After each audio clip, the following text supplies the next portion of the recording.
नमस्कार दोस्तों, ओम श्री गणेशाय नमः। श्री हरि राधे हरे कृष्णा। आप सभी का दिन शुभ हो। आइए सुनते हैं मार्गशीर्ष महीने में प्रत्येक दिन सुनी जाने वाली मां अन्नपूर्णा और सीता माता की कहानी। मां अन्नपूर्णा व्रत की कथा के अनुसार प्राचीन समय की बात है। काशी निवासी धनंजय की पत्नी का नाम सुलक्षणा था। उसे अन्य सभी सुख प्राप्त थे, केवल निर्धनता ही उनके दुख का एकमात्र कारण थी और यही दुख उसे हर समय सताता था। एक दिन सुलक्षणा अपने पति से बोली, स्वामी आप कुछ उद्यम करो तो काम चले, इस प्रकार कब तक काम चलेगा। सुलक्षणा की यह बात धनंजय के मन में बैठ गई और वह उसी दिन विश्वनाथ शंकर जी को प्रसन्न करने के लिए बैठ गया और कहने लगा, हे देवादिदेव विश्वेश्वर, मुझे पूजा पाठ कुछ भी करना नहीं आता, मैं तो केवल आपके ही भरोसे बैठा हूँ। इतनी विनती करके वह 2-3 दिन तक लगातार भूखा प्यासा बैठा रहा। ये देखकर भगवान शंकर ने उसके कान में अन्नपूर्णा अन्नपूर्णा अन्नपूर्णा इस प्रकार 3 बार कहा। ये कौन क्या कह गया। बस इसी सोच में धनंजय पड़ गया कि मंदिर से आते ब्राह्मण को देखकर वह पूछने लगा, पंडित जी अन्नपूर्णा कौन है। तब ब्राह्मण ने कहा, अरे धनंजय, तू तो अन्न छोड़कर बैठा है, इसलिए तुझे हर समय अन्न की ही बात सूझती है, जा घर जाकर अन्न ग्रहण कर। धनंजय अपने घर गया, जाकर पत्नी से सारी बात कही। तब वह बोली, नाथ चिंता मत करो, स्वयं शंकर जी ने यह मंत्र दिया है और वे स्वयं ही खुलासा भी करेंगे, आप फिर से जाकर उनकी आराधना करो। पत्नी के कहे अनुसार धनंजय फिर पहले दिन की तरह ही जाकर पूजा में बैठ गया। रात्रि में भगवान शंकर जी ने आज्ञा दी, कहा तू पूर्व दिशा में चला जा। अब धनंजय अन्नपूर्णा का नाम जपता जाता और रास्ते में फल खाता, झरनों का पानी पीता जाता। इस प्रकार कितने ही दिनों तक लगातार वह चलता रहा। वहां उसे चांदी से चमकते वन की शोभा देखने मिली, सुंदर सरोवर देखने मिला, उसके किनारे कितनी ही अप्सराएं झुंड बनाए बैठी थी। एक अप्सरा कथा कहती थी और सब मां अन्नपूर्णा इस प्रकार बार बार कहती थी। यह अज्ञान मास की उजियारी रात्रि थी और आज से ही व्रत का आरंभ था। जिस शब्द की खोज करने वह निकला था वहां उसे वही शब्द सुनने को मिला। धनंजय ने तब उनके पास जाकर धीरे से पूछा, ही देवियों, आप ये सब क्या कर रही हो। तब उन सब ने कहा, हम सब मां अन्नपूर्णा का व्रत कर रही हैं। व्रत करने से क्या होता है और क्या ये व्रत किसी ने किया भी है, इसे कब किया जाए, कैसे किया जाए और इसकी कैसी विधि है, मुझसे भी कहो। धनंजय के कहने पर वे अप्सराएं कहने लगी, इस व्रत को कोई भी कर सकता है। 21 दिन व्रत करने के लिए 21 गांठ वाला सूत लेना, 21 दिन यदि ना कर पाए तो 1 दिन का ही उपवास करे और यह भी ना करे तो केवल कथा सुनकर ही प्रसाद ले ले। निराहार रहकर कथा कहे, कथा सुनने वाला कोई ना मिले तो पीपल के पत्तों को रखकर सुपारी या घृत कुमारी यानी ग्वारपाठ को वृक्ष के सामने रखकर दीपक को साक्षी बनाकर सूर्य, गाय, तुलसी या महादेव को बिना कथाएं सुनाए मुख में अन्न मत डालना। यदि भूल से कुछ पड़ जाए तो 1 दिवस फिर उपवास करे। व्रत के दिन क्रोध न करे और झूठ न बोले। अप्सराओं के द्वारा विधि बताने पर धनंजय बोला, फिर बताए इस व्रत के करने से क्या होगा। तब वे कहने लगी, इसके करने से अंधे को नेत्र मिल जाता है, लूलों को हाथ मिल जाता है, निर्धन के घर धन के भंडार भर जाते हैं, बांझन को संतान मिलती है, मूर्ख को विद्या मिलती है और जो जिस कामना से व्रत को करता है माँ उसकी वह हर कामना पूर्ण करती है। धनंजय कहने लगा, बहनों, मेरे घर में भी धन नहीं है, विद्या नहीं है, कुछ भी तो नहीं है मेरे पास, मैं तो दुखिया ब्राह्मण हूँ, मुझे इस व्रत का सूत दोगी क्या। हाँ भाई, तेरा कल्याण हो, हम तुझे सूत देंगी, ले इस व्रत का मंगल सूत ले ले। तब धनंजय ने उन अप्सराओं से सूत लेकर व्रत को किया। व्रत पूरा हुआ तभी सरोवर में से 21 खन की स्वर्ण सीढ़ी हीरा मोती जड़ी हुई प्रकट हुई। धनंजय जय अन्नपूर्णा कहता जाता था। इस प्रकार जाने कितनी ही सीढ़ियां वह उतरता गया। तब अंदर जाकर उसने क्या देखा कि करोड़ों सूर्यों से प्रकाशमान मां अन्नपूर्णा का मंदिर है। उसके सामने स्वर्ण सिंहासन पर मां अन्नपूर्णा विराजमान है, सामने भिक्षा हेतु शंकर भगवान खड़े हैं, देवांगनाएं चवर डुला रही है, कितने ही हथियार बांधे पहरा दे रही है। धनंजय दौड़कर मां जगदम्बा के चरणों में गिर पड़ा। देवी उसके मन का दुख जान गई। धनंजय हाथ जोड़कर कहने लगा, माता आप तो अंतर्यामिनी है, आपको मैं अपनी दशा भला क्या बताऊं,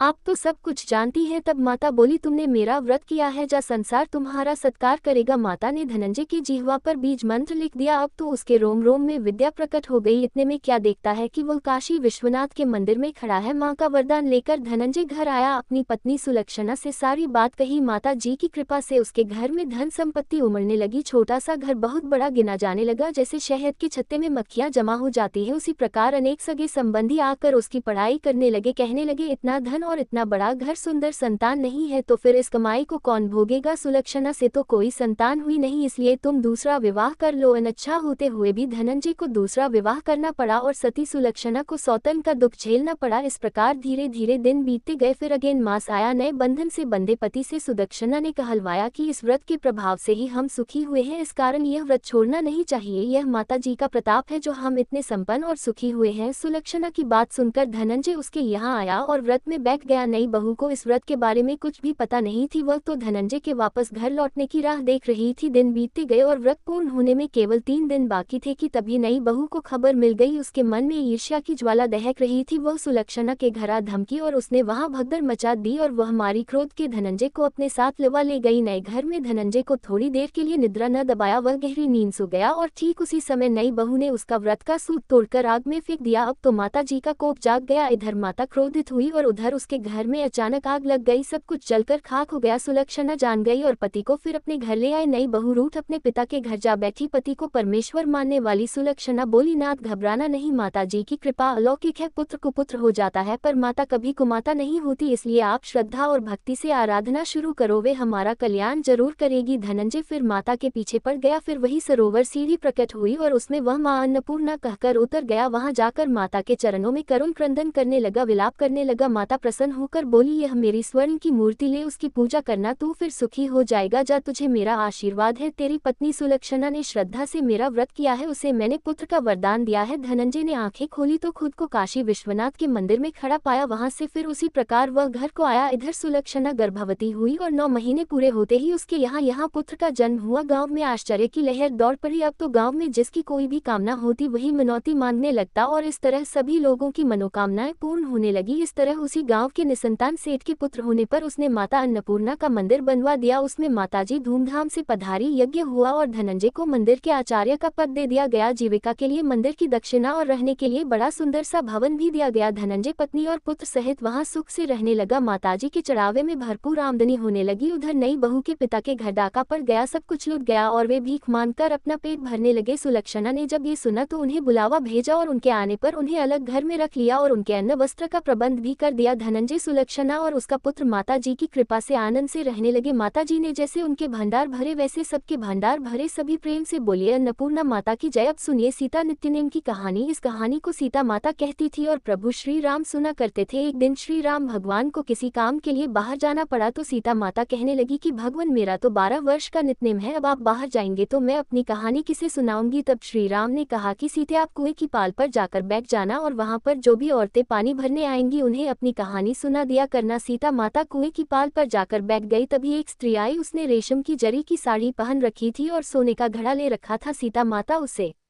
देखकर कहने लगी, बहन मेरा 12 वर्ष का नित्यनेम सुन लो। पर वह स्त्री बोली कि मैं तुम्हारा नित्यनेम सुनूंगी तो मुझे तो घर जाने में देर हो जाएगी और मेरी सास मुझसे झगड़ा करेगी, इसलिए उसने कहानी नहीं सुनी और अपने घर चली गई। लेकिन उसके घर जाते ही उसकी रेशम चेरी की साड़ी फट गई, सोने का घड़ा मिट्टी के घड़े में बदल गया। सासू ने देखा तो पूछा, अरे बहू, ये किसका दोष अपने सिर लेकर आ गई है। बहू बोली, माँ जी, कुएं पर एक औरत बैठी थी, उसने अपनी कहानी सुनने के लिए कहा लेकिन मैंने नहीं सुनी, शायद उसी का ये फल मुझे मिला है। बहू की बात सुनकर अगले दिन वही साड़ी और वही घड़ा लेकर सास कुएं की पाल पर गई। सास को वहीं पर सीता माता बैठी मिली तो माता सीता ने कहा, बहन मेरी कहानी सुन लीजिए। सासू बोली, एक बार छोड़, मैं तो 4 बार कहानी सुन लूंगी। तब सीता माता बोली, राम आए, लक्ष्मण आए, देश के पुजारी आए, नित्यनेम का नेम लाया आओ। राम बैठो, राम तपी रसोई जीमो, राम माखन मिश्री खाओ, राम दूध पताशा पियो, राम सूत के पलका मोठो, राम शाल दुशाला पोठो, राम शाल दुशाला ओढ़ो, राम जब बोलो राम ही राम, राम सवारे सबके काम खाली, घर भंडार भरेंगे, सबका बीड़ा पार करेंगे, श्री राम जय राम जय जय राम। सासू बोली, बहन कहानी तो बहुत अच्छी लगी। फिर कहानी सुनकर सासू घर चली गई और उसकी साड़ी फिर से रेशम जरी की बन गई, मिट्टी का घड़ा भी फिर वापस से सोने के घड़े में बदल गया। बहू ने देखा तो कहने लगी, सासू माँ, आपने ये सब कैसे किया। सासू बोली, बहू तू दोष लगा कर आई थी और मैं अब दोष उतार कर आ रही हूँ। बहू ने पूछा कि माँ जी, वह कुएं वाली स्त्री कौन है। सासू ने बताया कि वह तो सीता माता थी, वह पुराने से नया कर देती है, खाली घर में भंडार भर देती है, वह लक्ष्मी जी का वास घर में कर देती है और मनुष्य की जो भी इच्छा हो उसे पूर्ण कर देती है। बहू बोली, माँ जी, फिर तो ऐसी कहानी मुझे भी सुना दो। सास बोली कि ठीक है, तुम भी सुनो। फिर सास ने कहानी शुरू की, राम आए, लक्ष्मण आए, देश के पुजारी आए, नित्यनेम का नेम लाया आओ, राम बैठो, राम तपी रसोई जीमो, राम माखन मिश्री खाओ, राम दूध बताशा पियो, राम सूत के पलका मोठो, राम शाल दुशाला पोठो, राम शाल दुशाला ओढ़ो, राम जब बोलो राम ही राम, राम सवारे सबके काम खाली, घर भंडार भरेंगे, सबका बेड़ा पार करेंगे, बोलो श्री राम जय जय राम। कहानी सुनकर बहू बोली, माँ जी, कहानी तो बहुत अच्छी है। सासू ने कहा ठीक है, अब से हम इस कहानी को रोज किया करेंगे। अब सास बहू रोज सवेरे उठती, नहाती धोती और पूजा करने के बाद नित्य नेम की सीता माता की कहानी कहती। एक दिन की बात है, उनके यहाँ पड़ोस की एक औरत आई और बोली कि बहन जरा सी आंच तो देना। तो बहू बोली कि आंच तो अभी हमने जलाई ही नहीं। पड़ोसन बोली तो फिर तुम सुबह 4 बजे से उठकर क्या कर रही हो? तो उन्होंने कहा कि हम तो सुबह सुबह उठकर पूजा करते हैं, फिर सीता माता की नित्यनेम की कहानी कहते हैं। पड़ोसन ने उनकी बात सुनकर फिर कहा कि सीता माता की कहानी कहने से तुम्हें क्या मिला? तब वे दोनों बोली कि सीता माता की कहानी कहने से घर में भंडार भर जाते हैं, सारे काम पूर्ण हो जाते हैं, मन की इच्छा भी पूरी होती है। पड़ोसन ने कहा बहन अगर ऐसा है तब तो फिर मुझे भी कहानी सुना दो। तब बहू बोली कि ठीक है, तुम भी यह कहानी सुन लो। राम आए, लक्ष्मण आए, देश के पुजारी आए, नित्यनेम का नेम लाया आओ। राम बैठो, राम तपी रसोई जीमो, राम माखन मिश्री खाओ, राम दूध बताशा पियो, राम सूत के बल का मोठो, राम शाल दुशाला पोठो, राम शाल दुशाला ओढ़ो, राम जब बोलो राम ही राम, राम सवारे सबके काम खाली, घर भंडार भरेंगे, सबका बेड़ा पार करेंगे, श्री राम जय जय राम। पड़ोसन ने इस कहानी को सुना तो कहने लगी बहन कहानी तो बहुत अच्छी लगी। अब वह पड़ोसन भी नित्यनेम सीता माता की कहानी कहने लगी। कहानी कहने से सीता माता ने पड़ोसन के भी धन के भंडार भर दिए। देखते ही देखते अब तो पूरे मोहल्ले में नित्यनेम की कथा चल पड़ी और हर किसी की मनोकामना पूर्ण होने लगी है। सीता माता जैसे आपने उन सभी के भंडार भरे वैसे ही हमारे भी भरना। कहानी कहने वाले, सुनने वाले और हुंकार भरने वाले सबके भरना। सभी प्रेम से बोलिए सीता मैया की जय। अब सुनिए आज का महात्म्य। मुनि नारायण देवर्षि नारद से कहते हैं कि संपूर्ण गोलोक का दर्शन करके उन तीनों देवताओं के मन में बड़ा हर्ष हुआ। फिर वे श्री राधा के प्रधान द्वार पर आए। उस द्वार का निर्माण उत्तम रत्नों और मणियों से हुआ था। वहां पर 2 वेदिकाएं थी, हल्दी के रंग की उत्तम मणि से जिसमें हीरे का भी मिश्रण था, बनाए गए श्रेष्ठ रत्न मणि निर्मित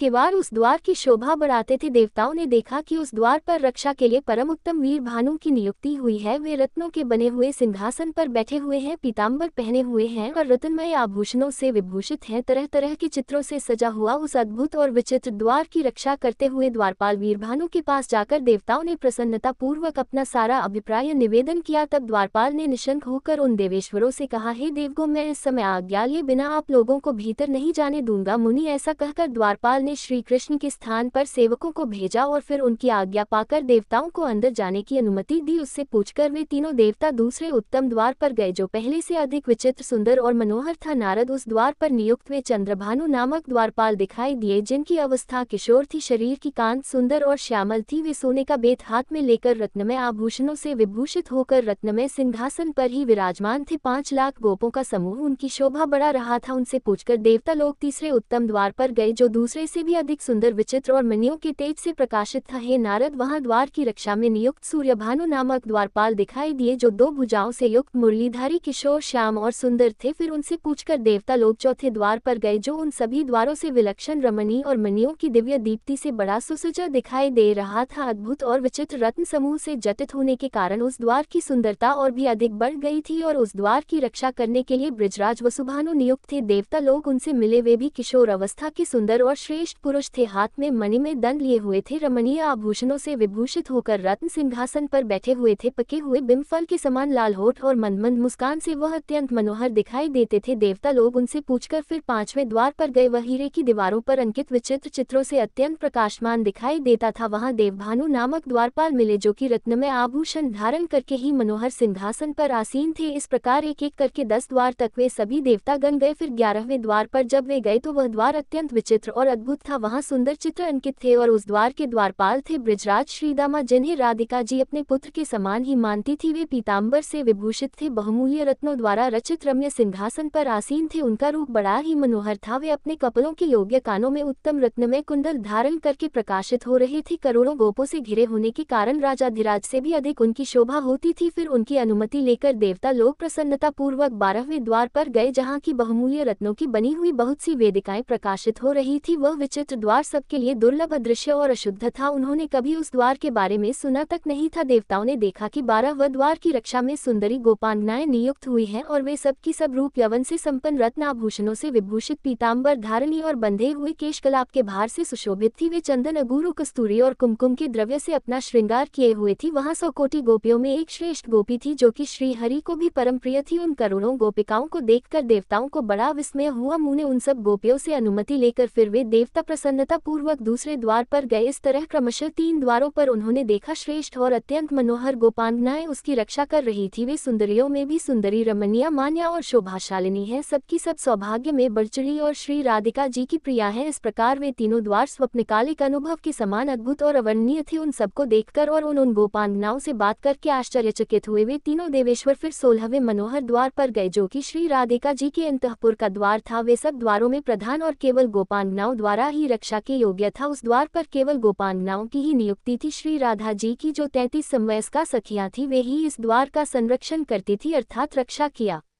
करती थी। द्वार पर खड़े हुए देवताओं ने उन सबको देखा। वह द्वार श्रेष्ठ रत्न निर्मित मणि रत्नों की वेदिकाओं से सुशोभित था। इंद्र नीलमणि के बहुत से खंभे उसकी शोभा बढ़ा रहे थे। उनके बीचों बीच सिंदूरी रंग की लाल मणियां जड़ी हुई थी और उस द्वार को पारिजात पुष्पों की मालाओं से सजाया गया था। उन्हें छूकर बहने वाली हवा वहां चारों ओर सुगंध फैला रही थी। राधिका जी के उस परम आश्चर्य में अंतःपुर के द्वार का अवलोकन करके, अर्थात उस द्वार को देखकर देवताओं के मन में श्री कृष्ण चरणारविंदों के दर्शन की इच्छा जाग उठी। उन्होंने उन सखियों से पूछकर शीघ्र ही द्वार के भीतर प्रवेश किया। प्रवेश करते ही उन सभी के शरीरों में रोमांच हो आया। भक्ति के उद्वेग से उनकी आंखें भर आई थी, उनके मुख और कंधे कुछ कुछ झुक गए थे। अब देवताओं ने श्री राधिका जी के उस श्रेष्ठ अंतःपुर को बड़ी निकटता से देखा, एकदम पास से देखा। नारद करोड़ों रत्नमय कलश और रत्न निर्मित पात्र वहां पर सजाकर रखे गए थे, जो बहुमूल्य होने के साथ ही बहुत सुंदर थे। उनसे उस दरबार की बड़ी शोभा हो रही थी। तरह तरह के वाद्यों की मधुर ध्वनि वहां गूंज रही थी। वीणा के स्वर यंत्रों के साथ ही गोपियों का सुमधुर संगीत भी सुनाई पड़ता था। ऐसे अंतःपुर को देखकर वे देवता विस्मय से विमुक्त हो उठे। उन्होंने वहां मधुर गीत सुना और उत्तम नृत्य भी देखा। वे सब देवता वहां स्थिर भाव से खड़े हो गए। उन सब का मन ध्यान में लीन हो रहा था। उन देवेश्वरों को वहां रमणीय रत्न सिंहासन दिखाई दिया, जो 100 धनुषों के बराबर बड़ा था। वह सब ओर से मंडलाकार दिखाई देता था। श्रेष्ठ रत्नों के बने हुए छोटे छोटे कलश समूह उसमें जुड़े हुए थे। करोड़ों सूर्यों के समान वह प्रकाशमान हो रहा था। उस तेज स्वरूप को देखकर वे देवता ध्यान मगन हो गए और भक्ति भाव से मस्तक और कंधे झुकाकर बड़ी श्रद्धा के साथ उसको प्रणाम करने लगे। उस समय परमानंद की प्राप्ति से उनकी आंखों में आंसू भर आए। सारे अंग पुलकित हो गए और ऐसे जान पड़ते थे मानो उनकी सारी इच्छाएं, सारे मनोरथ पूर्ण हो गए हो। उन तेजस स्वरूप परमेश्वर को प्रणाम करके वे तीनों देवेश्वर उठकर खड़े हो गए और उन्हीं का ध्यान करते हुए उस तेज के सामने गए। ध्यान करते करते जगत सृष्टा ब्रह्मा जी के दोनों हाथ जुड़ गए और उन्होंने शिव जी को दाहिने और धर्म को बाएं कर लिया। फिर भक्ति के उद्वेग से अपने मन को ध्यान मगन करके उन परात्पर गुणातीत परमात्मा जगदीश्वर श्री कृष्ण की स्तुति करने लगे। श्री ब्रह्मा जी बोले, जो वर, वरेण्य, वरद और संपूर्ण प्राणियों की उत्पत्ति के कारण है, उन तेज स्वरूप परमात्मा को मैं नमस्कार करता हूँ, जो मंगलकारी, मंगल के योग्य, मंगलदायक और समस्त मंगलों के आधार है। उन तेजों में परमात्मा को मैं नमस्कार करता हूँ। प्रभु, आप निराकार होते हुए भी दिव्य आकार धारण करते हैं, इंद्रियातीत होकर भी इंद्रिय युक्त होते हैं। आप सबके साक्षी हैं, परंतु आपका साक्षी कोई नहीं है। आप तेजोमी परमेश्वर को मेरा नमस्कार है। आपके पैर नहीं है तो भी आप चलने की योग्यता रखते हैं। नेत्रहीन होकर भी सभी को देखते रहते हैं। हाथ और मुख से रहित होकर भी भोजन करते हैं। आप तेजो में परमात्मा को मेरा नमस्कार है। विद्वान पुरुष उसी का वर्णन कर सकते हैं। वेद में जो वस्तु निरूपित होती है, जिसका वेद में भी निरूपण नहीं हो सका है, आपके उस तेजो में स्वरूप को मैं नमस्कार करता हूँ। हे परमेश्वर, आपका जो परम सुंदर और कमनीय किशोर रूप है, जो मंत्रोक्त ध्यान के अनुरूप है, आप उसी का हमें दर्शन कराए, जिसकी अनकांत नूतन जलधर के समान श्याम है, जो पीताम्बर धारी और परम सुंदर है, जिसके 2 भुजाएं, हाथों में मुरली और मुख पर मंद मंद मुस्कान है, जो अत्यंत मनोहर है, माथे पर मोरपंख का मुकुट धारण करता है, मालती के पुष्प समूहों से जिसका श्रृंगार किया गया है, जो चंदन, अगु, कस्तूरी और केसर के अंगराग से चर्चित है, अमूल्य रत्नों के सार तत्व से निर्मित आभूषणों से विभूषित है, बहुमूल्य रत्नों के बने हुए किरीट मुकुट जिसके मस्तक को उद्भासित कर रहे हैं, जिसका मुख चंद्र शरत काल के प्रफुल्ल कमलों की शोभा को भी चुरा लेता हो, जो पके हुए बिंब फल के समान लाल होठों से सुशोभित है, परिपक्व अनार के बीज की तरह चमकीली दंत पंक्ति जिसके मुख की सुंदरता को और भी बढ़ाती है, जो रास रस के लिए उत्सुक होकर केली कदम के नीचे खड़ा है, गोपियों के मुख की ओर देखता है और श्री राधा के वक्ष स्थल पर विराजित है। आपके उसी केली रसोत्सुक रूप को देखने की हम सब की इच्छा है। ऐसा कहकर विश्व विधाता ब्रह्मा जी उन्हें बारंबार प्रणाम करने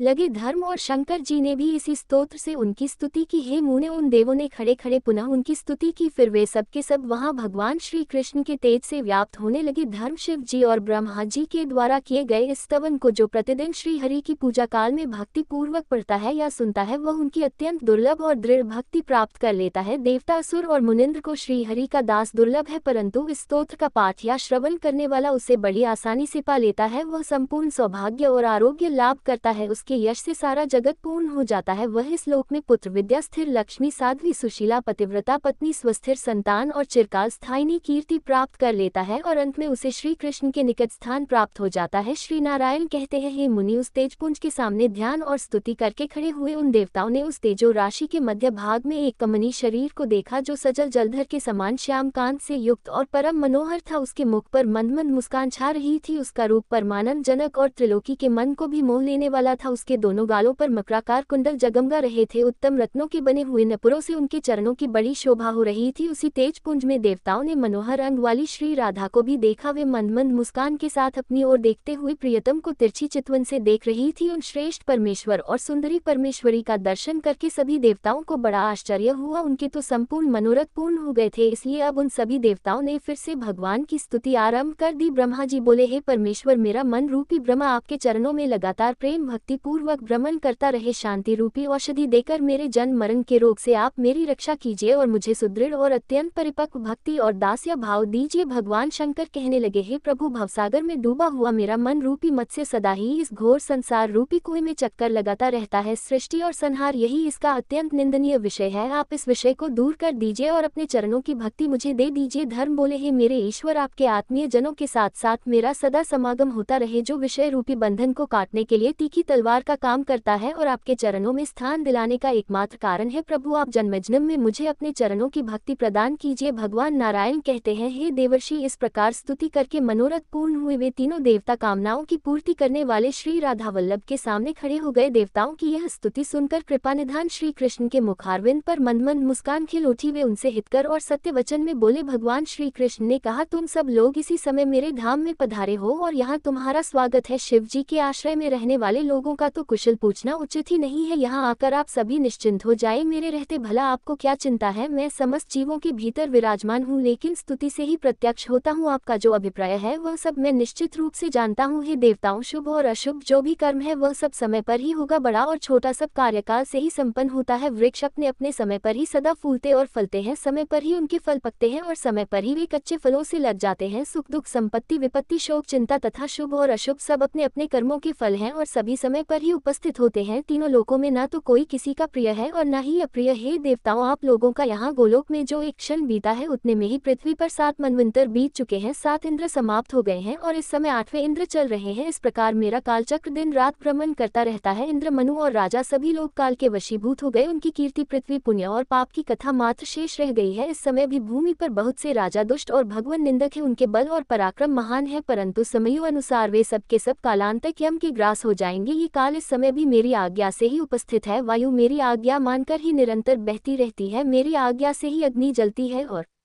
सूर्य तपते हैं। हे देवताओं, मेरे आज्ञा से ही सब शरीरों में रोग भी निवास करते हैं, समस्त प्राणियों में मृत्यु का संचार होता है और वे समस्त जलधर वर्षा भी करते हैं। मेरे शासन से ही ब्राह्मण ब्राह्मणत्व में, तपोधन तपस्या में और योगी योग में निष्ठा रखते हैं। वे सब के सब मेरे भय से भक्त होकर ही स्वधर्म कर्म के पालन में लीन हैं। जो मेरे भक्त हैं वे सदा निशंक रहते हैं, क्योंकि वे कर्म का निर्मूलन करने में समर्थ हैं। देवताओं, मैं काल का भी काल हूँ, विधाता का भी विधाता हूँ, संहारकारी का भी संहारक और पालक का भी पालक परमात्मा परमेश्वर हूँ। मेरी आज्ञा से ही यह शिव संहार करते हैं, इसीलिए इनका नाम हर है। आप मेरे आदेश से सृष्टि के लिए उद्यत रहते हो, इसलिए विश्व सृष्टा कहलाते हो और धर्मदेव रक्षा के कारण ही पालक कहलाते हैं। मैं अपने भक्तों का प्राण हूँ और भक्त भी मेरे लिए प्राणों के समान है। जो मेरा नित्य ध्यान करते हैं उनका मैं दिन रात स्मरण करता हूँ। 16 हरों से युक्त अत्यंत तीखा सुदर्शन नामक चक्र महान तेजस्वी है। संपूर्ण जीवधारियों में जितना भी तेज है वह सब उस चक्र के तेज के 16वें अंश के बराबर भी नहीं है। आप सब देवता और प्राणादिका लक्ष्मी जी भी मुझे भक्त से बढ़कर प्यारी नहीं है। हे देवेश्वरों, भक्तों का भक्ति पूर्वक दिया हुआ जो द्रव्य है उसे तो मैं बड़े प्रेम से ग्रहण करता हूँ, लेकिन अभक्तों की दी हुई कोई भी वस्तु मैं नहीं खाता। निश्चय ही उसे राजा बलि ही भोगते हैं, जो अपने पति पत्नी पुत्र आदि स्वजनों को त्याग कर दिन रात मुझे ही याद करते हैं। उनका स्मरण मैं भी आप लोगों को त्याग कर सदा किया करता हूँ। जो लोग भक्तों और गौओं और ब्राह्मणों से द्वेष रखते हैं, यज्ञों और देवताओं की हिंसा करते हैं, वे शीघ्र ही उसी तरह नष्ट हो जाते हैं जैसे जलती हुई अग्नि में तिनके हो जाया करते हैं। जब मैं उनका घातक बनकर उपस्थित होता हूँ तब कोई भी उनकी उनकी रक्षा नहीं कर पाता। देवताओं, मैं पृथ्वी पर जाऊंगा, अब आप लोग भी अपने स्थान को पधारो और शीघ्र ही अपने अंश रूप से भूतल पर अवतार लो। ऐसा कहकर जगदीश्वर श्री कृष्ण ने गोपों और गोपियों को बुलाकर मधुर सत्य और समयोचित बातें कही। गोपों और गोपियों, सुनो, तुम सब के सब नंद राय जी का जो उत्कृष्ट ब्रज है वहां जाओ और उस ब्रज में अवतार ग्रहण करो। राधिके, तुम भी शीघ्र ही वृषभानु के घर पधारो। वृषभानु की प्यारी पत्नी बड़ी साध्वी है, उनका नाम कलावती है। वे सुबल की पुत्री है और लक्ष्मी जी के अंश से प्रकट हुई है। वास्तव में वे पितरों की मानसी कन्या है और नारियों में धन्या और मान्या समझी जाती है। पूर्व काल में दुर्वासा के श्राप से उनका ब्रजमंडल में गोप के घर में जन्म हुआ है। अब तुम उन्हीं कलावती की पुत्री होकर जन्म ग्रहण करो और शीघ्र ही नंद ब्रिज में जाओ। हे कमलान, मैं बालक रूप से वहां आकर तुम्हें प्राप्त करूंगा। राधे, तुम मुझे प्राणों से भी अधिक प्यारी हो और मैं भी तुम्हें प्राणों से अधिक प्यारा हूँ। हम दोनों का कुछ भी एक दूसरे से अलग नहीं है, हम सदैव एक रूप है। मुनि, ये सुनकर श्री राधा प्रेम से विबल होकर वहां रो पड़ी और अपने नेत्र चकोरों द्वारा श्री हरि के मुख चंद्र की सौंदर्य सुधा का पान करने लगी। अब भगवान श्री कृष्ण ने कहा, गोप और गोपियों, तुम भूतल पर श्रेष्ठ गोपों के शुभ घर घर में जन्म लो। श्री कृष्ण की यह बात पूरी होते ही वहां सभी लोगों ने देखा कि एक उत्तम विमान वहां पर आ गया। वह श्रेष्ठ मणि रत्नों के सार तत्व और हीरो से विभूषित था। लाखों श्वेत चवर और दर्पण उस दिव्य विमान की शोभा बढ़ा रहे थे। वह निशुद्ध सूक्ष्म गे वस्त्रों से सजाया गया था। सोने का बनाया हुआ वह सुंदर विमान अनुपम तेज पुंज में दिखाई देता था। उससे सैकड़ों सूर्यों के समान प्रकाश फैल रहा था और उस पर बहुत से श्रेष्ठ पार्षद बैठे हुए थे। उस विमान में एक श्याम सुंदर कमनीय पुरुष दृष्टिगोचर हुए अर्थात दिखाई दिए, जिनके 4 हाथों में शंख चक्र गदा और पद्म शोभा पा रहे थे। उन श्रेष्ठ पुरुष ने पीताम्बर धारण कर रखा था। उनके मस्तक पर किरीट, कानों में कुंडल और वक्षस्थल पर वनमाला शोभित हो रही थी। उनकी 4 भुजाएं और मुस्कुराता हुआ मनोहर मुख देखने ही योग्य थे। भक्तों पर कृपा करने के लिए वे आकुल दिखाई देते थे। उन्हीं के बाएं भाग में सुरम्य शरीर वाली शुक्लवर्णा मनोहरा ज्ञान रूपा और विद्या की अधिष्ठात्री देवी सरस्वती जी दिखाई दी, जिनके हाथों में वेणु, वीणा और पुस्तकें थी। वे भी भक्तों पर कृपा करने के लिए बड़ी व्याकुल दिख रही थी। उन महानारायण के दाहिने भाग में शरद काल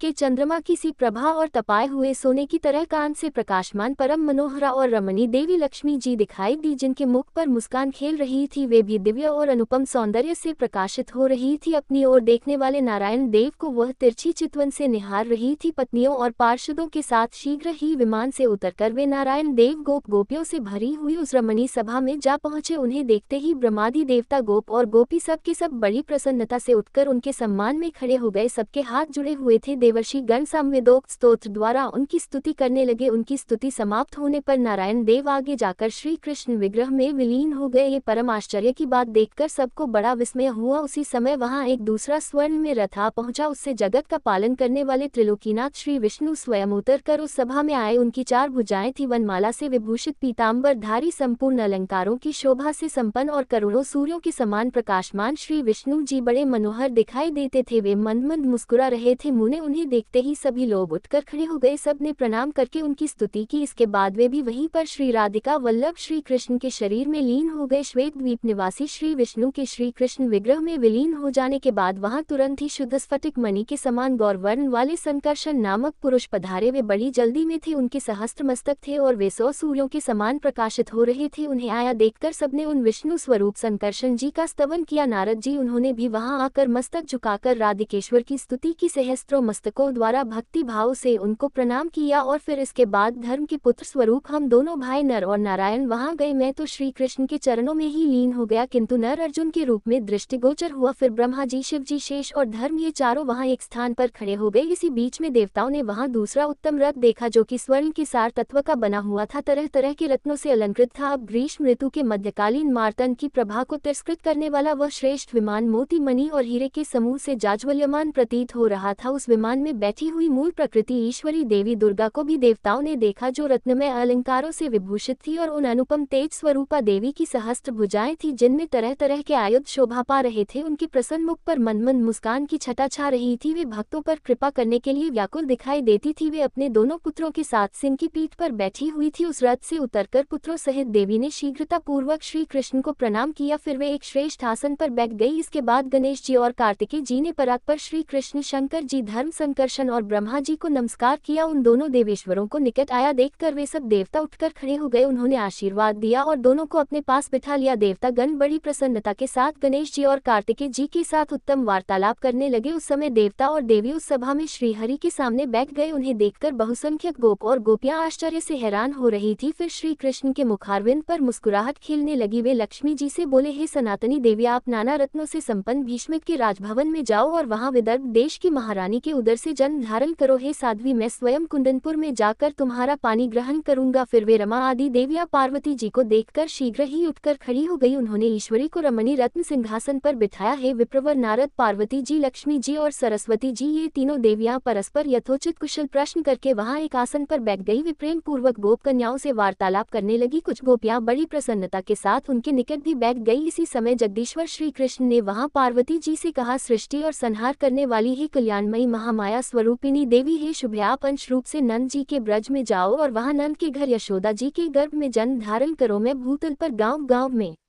आपकी पूजा करवाऊंगा। समस्त भूमंडल में नगरों और वनों में मनुष्य वहां की अधिष्ठात्री देवी के रूप में भक्ति भाव से आपकी पूजा करेंगे और बड़े ही आनंद से तरह तरह के द्रव्य और दिव्य उपहार तुम्हें अर्पित किया करेंगे। हे शिव, आप जैसे ही भूतल का स्पर्श करेगी वैसे ही मेरे पिता वसुदेव यशोदा जी के सूतिकागार में जाकर मुझे वहां स्थापित कर देंगे और आपको लेकर चले जाएंगे। कंस का साक्षात्कार होने मात्र से आप फिर से शिव जी के समीप चली आओगी और मैं भूतल का भार उतार कर अपने धाम में आ जाऊंगा। ऐसा कहकर श्री कृष्ण तुरंत ही 6 मुख वाले स्कंद से बोले, वसुरेश्वर, आप अंश रूप से भूतल पर जाओ और जामवंती के गर्भ से जन्म ग्रहण करो। सभी देवता अपने अंश से पृथ्वी पर जाएं और जन्म ले, मैं तो निश्चय ही पृथ्वी का भार हरण करूंगा। नारद ऐसा कहकर राधिकानाथ श्रेष्ठ सिंहासन पर जा बैठे। फिर देवता, देवियां, गोप और गोपियां भी बैठ गई। इसी बीच में ब्रह्मा जी श्री हरि के सामने उठकर खड़े हो गए और हाथ जोड़कर विनय पूर्वक उन जगदीश्वर से बोले, ब्रह्मा जी ने कहा, प्रभु, इस सेवक के निवेदन पर भी ध्यान दीजिए। हे महाभाग, आज्ञा कीजिए कि भूतल पर किसके लिए कहाँ स्थान होगा। स्वामी ही सदा सेवकों का भरण पोषण और उद्धार करने वाला है। सेवक वही है जो सदा भक्ति भाव से प्रभु की आज्ञा का पालन करता है। कौन देवता किस रूप से अवतार लेंगे, देवियां भी किस कला से अवतीर्ण होंगी, भूतल पर कहाँ कहाँ किसका निवास स्थान होगा और वह किस नाम से विख्यात होगा। ब्रह्मा जी की यह बात सुनकर जगदीश्वर श्री कृष्ण ने इस प्रकार उत्तर दिया। श्री कृष्ण भगवान बोले, हे ब्राह्मण, जिसके लिए जहाँ स्थान होगा वह विधिवत बता रहा हूँ, सुनो। कामदेव रुक्मणी के पुत्र होंगे और शरासुर के घर में जो छाया रूप से स्थित है वह सती मायावती के नाम से प्रसिद्ध रति उनकी पत्नी होंगी। तुम उन्हीं रुक्मणी नंदन प्रद्युम्न के पुत्र होगे और तुम्हारा नाम अनिरुद्ध होगा। भारती शोधपुर में जाकर बानासुर की पुत्री होंगी। जगदीश्वर अनंत देवकी के गर्भ से आकृष्ट होकर रोहिणी के गर्भ से जन्म लेंगे। माया द्वारा उस गर्भ का संकर्षण होने से उनका नाम संकर्षण होगा। सूर्य, तन्या, यमुना, गंगा के अंश के साथ भूतल पर कालिंदी नाम वाली पटरानी होंगी। तुलसी आदि अंश से राजकन्या लक्ष्मणा के रूप में अवतीर्ण होंगी। वेद माता सावित्री नगजित की पुत्री सती सत्य के नाम से प्रसिद्ध होंगी। वसुधा सत्यभामा और देवी सरस्वती शैव्या होंगी। रोहिणी राजकन्या मित्रविंदा होंगी। सूर्य पत्नी संज्ञा अपनी कला से जगतगुरु की पत्नी रत्नमला होंगी। स्वाहा एक अंश से सुशीला के रूप में अवतीर्ण होंगी। यह रुक्मणी आदि 9 स्त्रियां हो गई। अब सभी देवताओं को भगवान श्री कृष्ण ने जो जो आदेश दिया, जिस रूप को धारण करने के लिए कहा, उसका वर्णन आप अगले अध्याय में सुनेंगे। अब सुने श्री कृष्ण चालीसा पाठ। बंसी शोभित कर मधुर नील जलद तनश्याम अरुण अधर जनु बिंबा फल नयन कमल अभिराम पूर्ण इंद्र अरविंद मुख पीताम्बर शुभ सास जय मनमोहन मदन छवि कृष्ण चंद्र महाराज जय यदुनंदन जय जगवंदन जय वासुदेव देव की नंदन जय यशोदा सुत नंद दुलारे जय प्रभु भक्तन के धृकतारे जय नटनागर नाग नथैया कृष्ण कन्हैया धेनु चरया पुनि नक पर प्रभु गिरिवधारो आओ दीनन कष्ट निवारो बंशी मधुर अधर धर तेरी होवे पूर्ण मनोरथ मेरो आओ हरि पूर्णिमा माखन चाखो आज लाज भारत की राखो गोल कपोल चबो करुणा रे मृदु मुस्कान मोहिनी डारे रंजित राजीव नयन विशाला मोर मुकुट वैजती माला कुंडल श्रवण पीत पटाए कटी किनकनिका का छन काछे नील जल सुंदर तन सोहे छवि लक्सुर नर मुनि मन मोहे मस्तक तिलक अलग गुंधराले आओ कृष्ण बांसुरी वाले कर पे पानपूत नहीं तार्यो अका बका कागासुर मार्यो मधुवन जलत अग्नि जब ज्वाला भय शीतल लखितः नंदलाला सुरपति जब ब्रज चलो रसाय मसूर धारवारी वर्षाए लगत लगत ब्रज चहन बहायो गोवर्धन नख धारी बचायो लख यशोदा मन भ्रम अधिकाय मुखम मह 14 भुवन दिखाए दुष्टकन सती उधम मचायो कोटि कमल जब फूल मंगायो नाथी काल यही तब तुम लीने चरण चिन्ह दे निर्भय कीने करी गोपिन संग रास विलासा सबकी पूर्ण करी अभिलाषा केतिक महाअसुर संग हार्यो कंसल केश पकड़ दे मारियो मात पिता पिता की बंदी छुड़ाई उग्रसेन कह राज दिलाई मह से मृतक 6 सुत लायो मातु देव की शोक मिटायो भौमासुर मूर दैत्य संगहारो लाइट दश सहस कुमारो देवी नहीं तंचीर संहारा जरा सिंधु राक्षस कह मारा असुर बकासुर आदिक मारियो भक्तन के तब कष्ट निवारियो दीन सुदामा के दुखटारो तंदुल 3 मूठ मुख दारियो प्रेम के साग विदुर घर मान गे।